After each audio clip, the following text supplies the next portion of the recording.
अहो कुठून? मालिंगपूर. कुठून आलाय? मुदूळ. मुदूळ काय? कुठं आले? हे पाणी जवळ आहे. मालिंगपूर.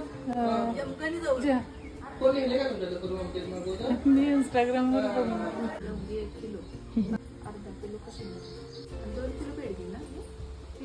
ही 3 किलो धरा. ही 3 आणि ही 2 घ्या. चवारी 2 घ्या. ते पण एक मग संतोष. ही 3 ही 2 हे अर्धा आणि ते अर्धा. 6 किलो हा. असू दे. हा, चालेल. मसाल्यांचं प्रमाण सांगणार तुम्ही तुम्ही कसं घाल? आमचं 1 किलोला 1 तोळ्याप्रमाणे प्रमाण असते खडा मसाल्याचं. आणि धन्याचं प्रमाण 1 किलोला पाव किलो असते. जिरे 125 ग्रॅम असते 1 किलोला. 125 ग्रॅम तीळ असते. आणि कांदा वगैरे वापरताय? कांदा नको. कांदा आलं मग लसूण 1 किलोला पाव किलो असते आणि आलं 125 ग्रॅम. नाही माझं. आणि खोबरं 1 किलोला पाव किलो. पावसाळ्यात सुद्धा खूप लांबून कस्टमर खास कांदा लसूण मसाला चटणी बनवण्यासाठी आपल्याकडे येत आहेत.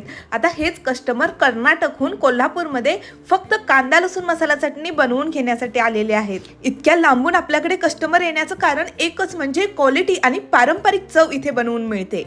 कस्टमर आल्यावरती त्यांना आधी विचारलं जातं की त्यांना कशा प्रकारची चटणी बनवून हवी आहे, त्यांचं काय घरचं नेहमीचं प्रमाण आहे की आपल्या पद्धतीने बनवायचे आहे.